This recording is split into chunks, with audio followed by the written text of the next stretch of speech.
Looks like. I can't speak loudly.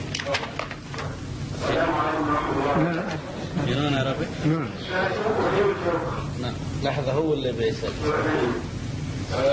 Just I hope that your disease in learning language will come to Arabic. Not in only reading Quran, but in speaking English, just to take more. Why? Have you any medicine for not learning Arabic? You have a disease to learn Arabic. No, I have developed that. The question was, actually it's a comment, a suggestion, that if I have this disease of learning different languages, what about Arabic? Because I can't speak Arabic. That's a fact. It's a fact is I can't speak Arabic. But for this job, I have done a homework. For this job, what I'm doing. Why I don't speak Arabic is a big story. Why? What happens? Why is it that all the known Arabs, they can read the Quran, the Hafizul Quran, they can recite like Basit, but they don't understand one word. Why? Then, if you are an Arab, I'm going to put it around your neck, that you are responsible for all that. But that's a different story. I wanted to go to America. It's when I was going to America in 1977, somewhere around there. I said, right, what new language can I learn? You see, that's how what new language can I learn? So I'm thinking, Americans speak English. Maybe the Red Indians also speak English. So I said, yes, I might meet some Arabs there, Arab Christians. So I went and bought the Arabic Bible. And I learned Arabic from the Bible. And I show you how useful it is. I learned it. Right, and I go to America.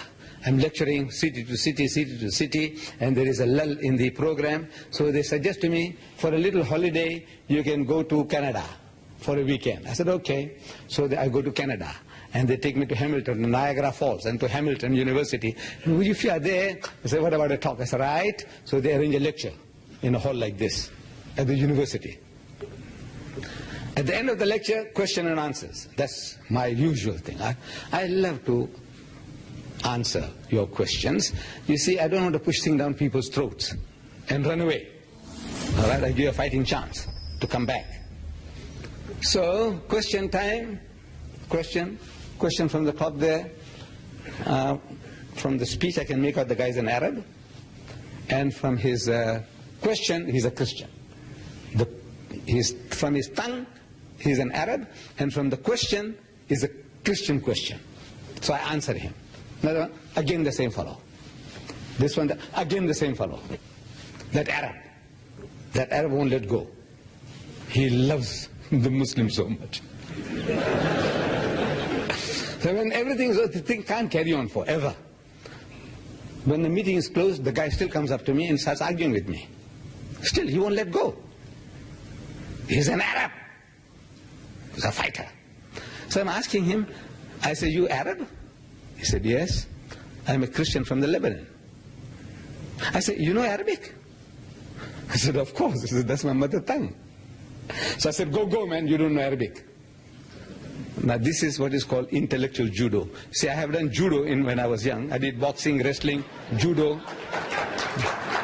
Now I want to do an intellectual judo. You see, judo means I use the opponent's strength against him. You use his strength to overpower him. That's judo, you see. The Japanese gentle art of judo. So I'm trying intellectual judo. So I'm telling him, go, man, you don't know Arabic. I'm provoking him. So he said, you mean to say you know better Arabic than me? I said, no. I'm ashamed to say that I'm a born Muslim and I don't know Arabic. He said, what do you mean? I don't know Arabic.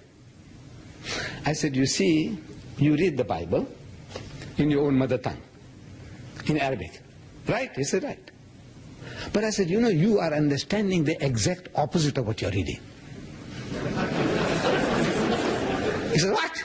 I said, you see, you're reading there in the book, thou shalt not commit adultery. But you are understanding, thou shalt commit adultery. So what? What you take me for? What am I, a zombie, a loony? What? I said, no. Don't get angry. He said, I'll prove it to you. I will prove it to you. That this is what's happening to you. You read the book, and you understand the exact opposite of what you're reading. So what are you referring to? I said, you see Jesus Christ, I'm now giving him reference. Jesus Christ, when he went to that upper room where they had the Last Supper, he knows everything what I'm talking about. It's a clear picture, mental picture he has of what I'm talking. When he went to that upper room where they had the Last Supper, before his alleged crucifixion, he goes in and he wishes his disciples in the Hebrew language, Shalom Alaikum, same as Salam Alaikum, peace be unto you. And when he said peace be unto you, his disciples were terrified. I said, I want to know why were they terrified? Because when you meet your long lost master, your uncle, your grandfather, the Arab and the Jew, they'll embrace one another, kiss one another. That's your practice, you Hebrews and Jews, and Arabs and Jews. But the disciples of Jesus, they were terrified. That's what the Bible says. So I want to know why. Because you should be happy you meet your master. But they are terrified. He knew his Bible. So he said, you see, they were frightened. Luke tells us, chapter 24, verse 36, that they were affrighted, means they were frightened because they thought he was a spirit. That's the right answer. They thought he was a spirit. He was a ruh. He was a ghost. He was a spook. That's what they thought. So they got frightened. So I'm asking, did he look like a spirit, a ghost, a spook? Your Lord Jesus, did he look like a spook? He says, no. Then I said, why should they think the man is a spook when he didn't look like a spook? So he's puzzled. He's puzzled. So I said, look, I'll help you. I'll tell you why. You see, the disciples of Jesus, they had heard from hearsay, people talking, that the master was hanged on the cross. They had heard from hearsay, people talking, that he had given up the ghost. In other words, his spirit had come out, he had died. They had heard from hearsay, people talking, that now he's dead and buried for 3 days. A man with such a reputation, when you see him, you expect him to be stinking in his grave. The only thing, he must be a ghost or a spook. So they are frightened, terrified. So Jesus wants to assuage their fears. He's telling them, Unzuru ila yadayya wa rijlayya. He says, behold my hands and my feet. Inni ana huwa, that it is I myself. He says, Hussuni wanzuru, he says, handle me and see. Fa inna ruha laysa lahu lahmun wa izamun. For the spirit has no flesh and bones, as you see me have.